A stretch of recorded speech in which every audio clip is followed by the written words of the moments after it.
오늘은 맥추감사 절기입니다. 맥추절은 구약 성경에서 77절 또는 오순절이라고 불렀습니다. 이스라엘 백성들이 보리와 밀의 첫 수확을 거두고 첫 열매를 하나님께 드리는 절기에서 비롯되었습니다. 그 맥추절은 신약에 와서 오순절 성령 강림으로 성취가 되었습니다. 사도행전 2장에는 성령님께서 강림하사 첫 열매인 교회가 세워지고 그 복음이 만방에 퍼져나가게 되었습니다. 우리나라도 이스라엘의 기후하고 비슷합니다. 농사를 많이 지었던 시절에는 보리 농사를 지은 후에 첫 열매를 거두어서 하나님께 감사를 드리며 맥추절기를 지켰습니다. 그런데 오늘날 보리 농사를 거의 짓지 않기 때문에 어떤 사람들은 무슨 맥추 감사를 지켜야 됩니까? 의문을 품기도 합니다. 그 마음을 충분히 이해할 수 있습니다. 그러나 감사는 많을수록 더 아름답습니다. 우리가 감사할 때 모든 주권이 하나님께 있습니다 라고 고백하는 것입니다. 그리고 감사는 우리의 삶의 첫 열매를 하나님께 드립니다 라고 결단하는 것입니다. 삶의 첫 열매를 드리고 물질의 첫 열매를 드리고 시간의 첫 열매를 드리고 나의 육신의 모든 것들의 첫 열매를 주님께 드리겠습니다 라고 결단하는 거죠. 오늘날 맥추감사 절기는 수확한 열매에 대한 감사보다는 우리의 삶을 인도해 주신 하나님께 감사하는 거죠. 그러면서 하나님 더 사랑하겠습니다 라고 결단하는 거룩한 시간입니다. 생각해 보세요. 2025년 벌써 하반기가 시작했습니다. 1월부터 6월까지 하나님께서 인도해 주신 게 너무 많습니다. 그러기에 크게 결산하면서 감사드리는 거죠. 7월부터 12월까지 하나님은 신실하게 인도해 주실 것입니다 라고 믿음으로 감사드리는 것, 이게 맥추감사 절기의 의미입니다. 진정한 감사는 반드시 표현돼야 됩니다. 제가 흔히 말하는 단어가 있어요. 표현되지 않는 감사는 더 이상 감사가 아니다 라는 말이죠. 감사는 마음속에만 머물러 있으면 안 됩니다. 말로 표현되고 몸으로 표현되고 특별히 물질로도 표현되어야 됩니다. 왜 감사가 물질로 표현되어야 할까요? 그 이유는 물질에 우리의 마음이 있기 때문입니다. 마음이 있는 곳에 물질이 있습니다. 물질이 있는 곳에 마음이 있기 때문입니다. 따라서 감사는 물질로 드리라는 거죠. 또한 하나님께서는 첫 예물이 네 것이 아니다, 하나님의 것이다 라고 말씀하시면서 첫 예물을 감사함으로 표현하라 명령하셨기 때문이죠. 하나님이 왜 그렇게 명령하셨을까요? 하나님이 가난하시기 때문에 그랬을까요? 아니요. 하나님은 온 우주 만물을 창조하신 분입니다. 그리고 온 우주 만물을 다스리시는 분입니다. 하나님은 모든 것을 가지신 분입니다. 부족함이 없으신 분인데 우리에게 첫 열매를 하나님께 드리라 말씀하셨어요. 그 이유는 네 마음의 중심 보겠다라는 거죠. 네가 정말 하나님 사랑하는지, 네가 정말 하나님 의지하는지, 너의 주권자가 하나님인지 네가 그렇게 인정하고 있는지 내가 그거 보겠다라는 것입니다. 저는 개인적으로 무슨 일을 새로 시작할 때 월급을 받으면 첫 열매를 전부 다 하나님 앞에 드립니다. 왜냐하면 이 일을 주신 분은 하나님이시기 때문에 그 일을 주신 그 주님께 모든 것들을 다 드리며 감사하는 겁니다. 첫 달에 월급을 다 드리면 못 살 것 같지요? 그렇지 않습니다. 오히려 주님이 더 풍성하게 채워주시는 겁니다. 제가 이렇게 말하는 이유는 뭐냐면 저처럼 하라고 하는 말이 아니에요. 저처럼 하지 않아도 중요한 것은 첫 열매는 하나님 것이구나, 10의 1조는 하나님의 것이구나, 그것을 드리면서 하나님은 나의 주권자이시구나 인정하라는 거죠. 우리가 왜 첫 열매를 하나님 앞에 드려야 될까요? 하나님께서 원하시는 것은 우리의 물질이 아니에요. 물질 자체를 원하지 않아요. 하나님이 우리에게 진정으로 원하는 것은 우리의 마음, 우리 중심을 원하는 것. 하나님이 왜 우리에게 첫 예물 드리라 이렇게 명령하셨냐면, 나 네 마음을 보기 원해, 네 마음을 갖기 원해, 네 마음에, 네 중심에 하나님을 사랑하고 있다는 것들을 알기 원해 라고 하기에 우리가 하나님 앞에 겸손히 하나님이 나의 사랑입니다, 나의 주권자입니다 라고 고백하는 것입니다. 저는 오늘 본문 말씀을 참 좋아하는 말씀입니다. 6절에 이렇게 기록되어 있어요.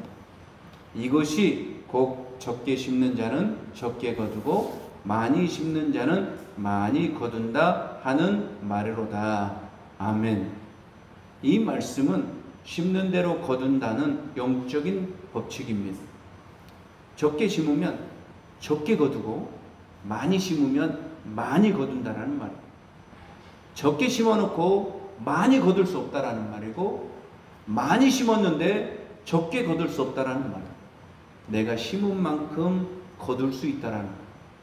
결국 내가 수확할 양을 내가 결정하는 데 있다라는 거예요. 내가 적게 거두고 싶으면 적게 심으면 된다라는 말이에요. 그런데 나는 많이 거두고 싶으면 많이 심으면 되는 거예요. 그래서 저는 이 말씀을 좋아하는 이유는 내가 많이 심어야겠구나. 그래서 하나님 앞에 많이 거둬야겠구나. 이 땅에서뿐만 아니라 하늘에서도 많이 거둬야겠구나. 이런 마음을 가지고 저는 그렇게 살아가요. 농부가 농사를 지을 때 가장 고민하는 것은 수확량이 아니라 파종량입니다. 수확을 많이 하고 싶으면 많이 심어야 하기 때문이죠.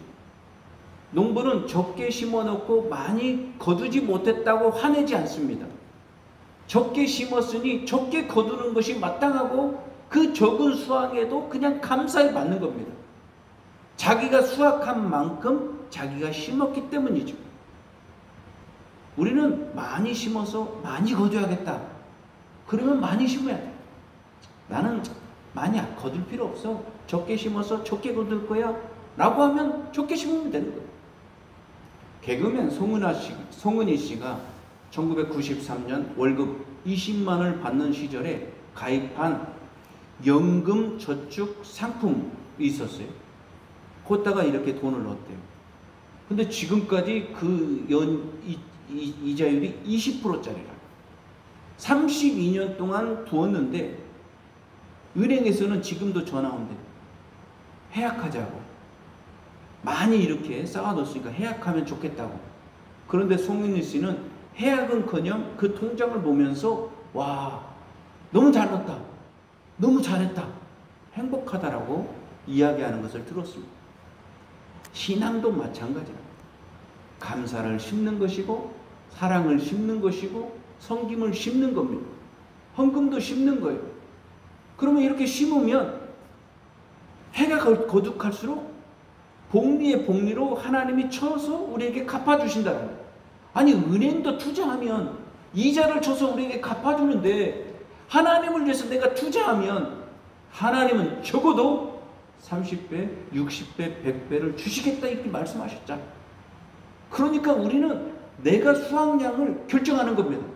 그래서 나는 많이 심어서 많이 거둘 거야 라고 하면서 저는 그렇게 살아가는 겁니다. 그래서 성경은 오늘 우리에게 지혜를 가르쳐줘. 7절 말씀에 세 가지를 이야기합니다.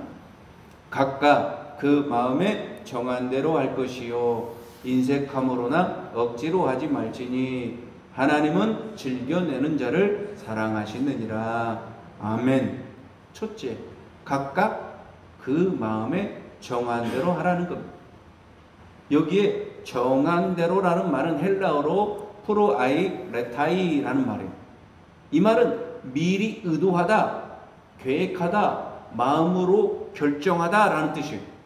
즉 단순히 즉흥적으로 강요가 아니라 자발적으로 신중하게 마음으로 결단해서 내라는 거예요.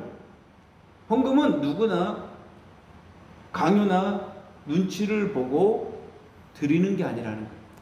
자신이 기도하고 마음속으로 결정하고 하나님 앞에 드리는 거예요. 나는 많이 심어서 많이 거두겠다 하면 마음속으로 결정하고 많이 심으면 되는 거예요. 나는 적게 심어 적게 거두겠다라고 하면 적게 심으면 된다라는 거예요. 그 결정은 누가 대신해 주는 게 아니라는 거예요. 내 자신이 본인이 그 마음에 정한 대로 결정한 대로 드리라는 거예요. 그래서 저는 이 본문에 의거해서 우리 교인들에게 헌금을 강요한 적이 한 번도 없어요.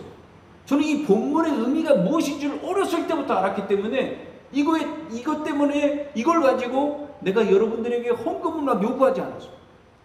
헌금을 내지 않아도, 헌금을 적게 내어도 꾸짖지 않았어요.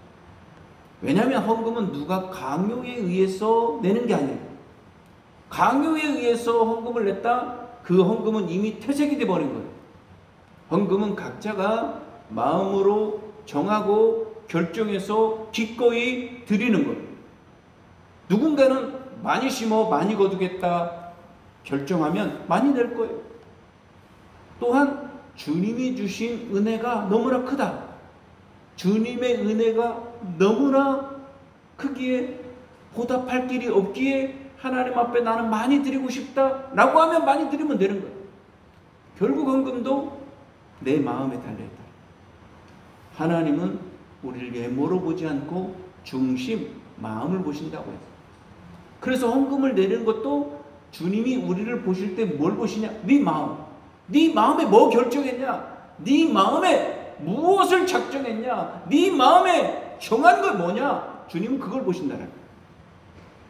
헌금은 인색함으로나 억지로 하면 안 된다는 거예요. 인색함은 헬라어로 로페스입니다. 문자적으로 보면 슬픔, 근심, 아까움이라는 뜻이에요. 마지못해서 아까워해서 마음이 내키지 않는 상태에서 드리는 것을 말하는 거예요.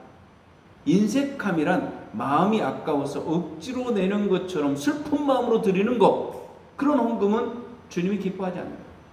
억지로라는 말은 헬라어로 아난케스이라는 말이에요. 이는 강제, 강요, 필요에 의한 의무를 뜻합니다. 즉 억눌려서 어쩔 수 없이 강요당해서 마지못해 하는 것을 말하는 거죠. 누가 시키니까 원치 않는데 억지로 하는 겁니다.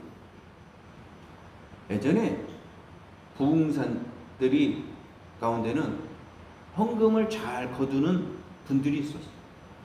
교회가 재정적으로 연약하거나 또한 교회가 큰 행사를 치르려고 하면 목사님들이 그런 부흥사를 교회로 초청해서 부흥회를 했습니다.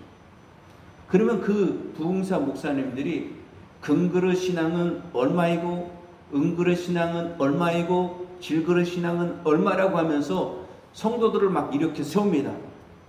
그래서 금그릇 신앙대라고 얼마를 작정하라고, 은그릇 신앙대라고 얼마 작정하라고, 질그릇 신앙대라고 얼마 작정하라고 강요합니다.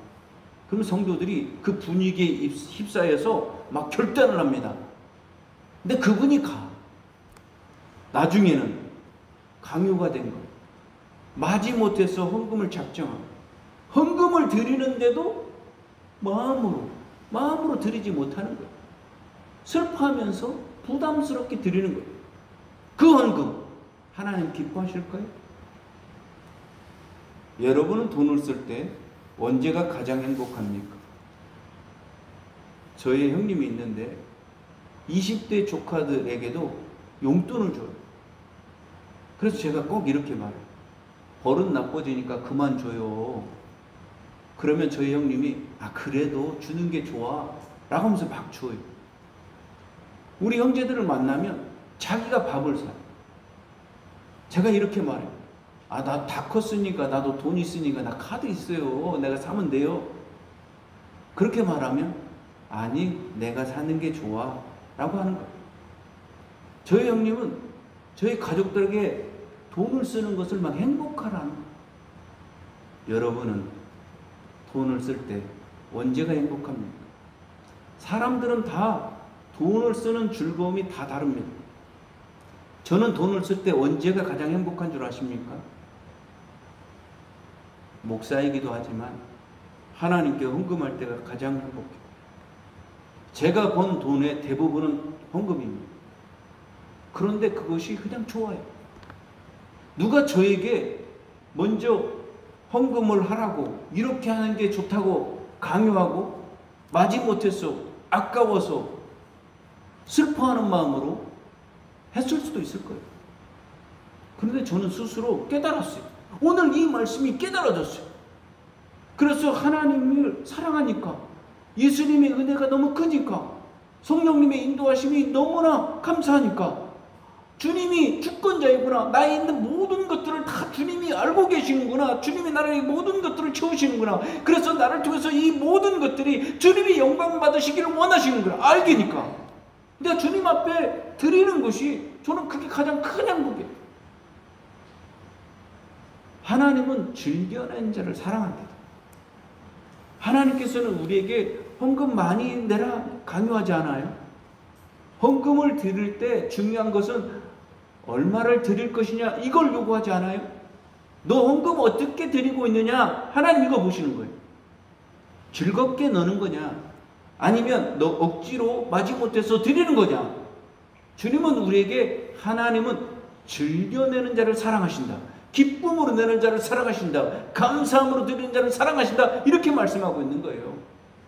헌금은 의무감이나 부담감이 아니에요. 하나님께서 주신 은혜를 기억하고 그 사랑에 자발적으로 응답하는 겁니다.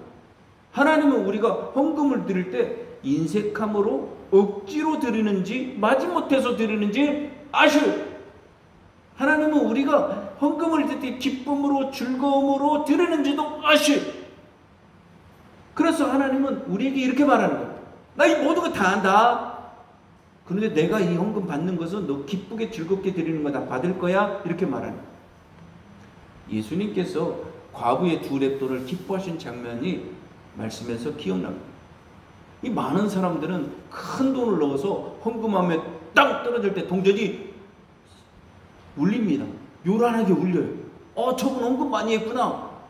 그런데 어떤 과부가 2렙돈을 넣으면서 적게 드린 것 때문에 막 가슴을 치면서 안타까워하는 거예요. 그 모습을 보면서 제자들이 예수님께 이렇게 말해요. 누가 더 헌금 많이 한 거예요? 라고 묻잖아요. 예수님께서 이렇게 말씀합니다.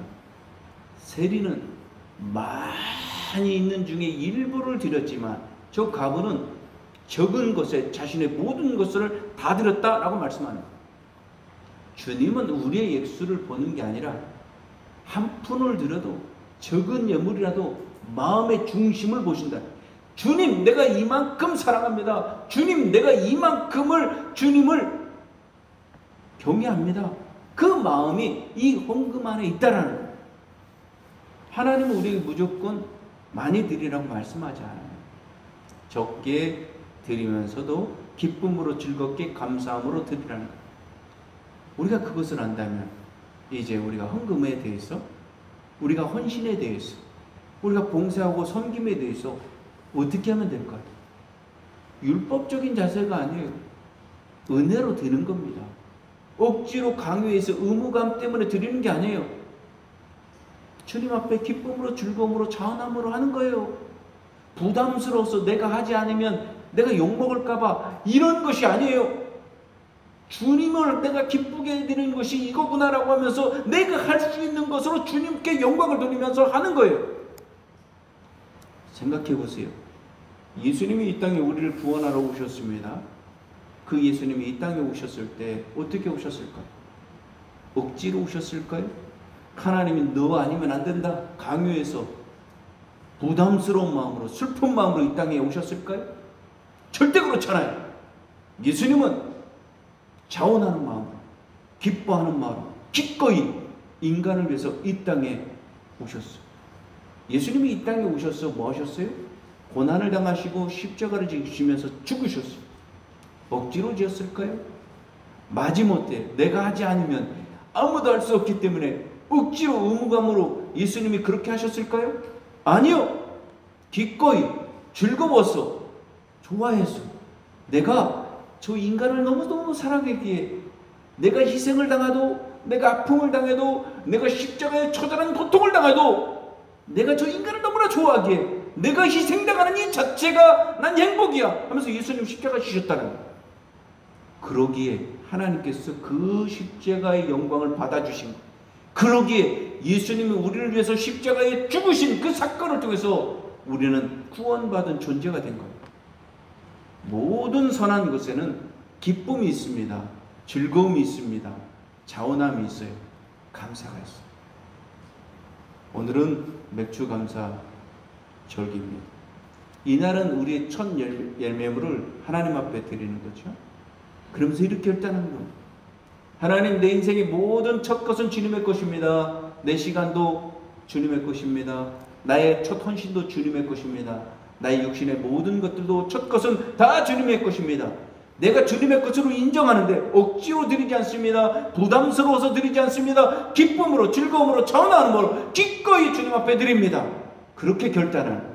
그래서 맥주 감사절을 통해서 주님 앞에 자기의 감사를 표현하는, 사랑을 표현하는 우리 모두가 되시기를 주님의 이름으로 축원드립니다.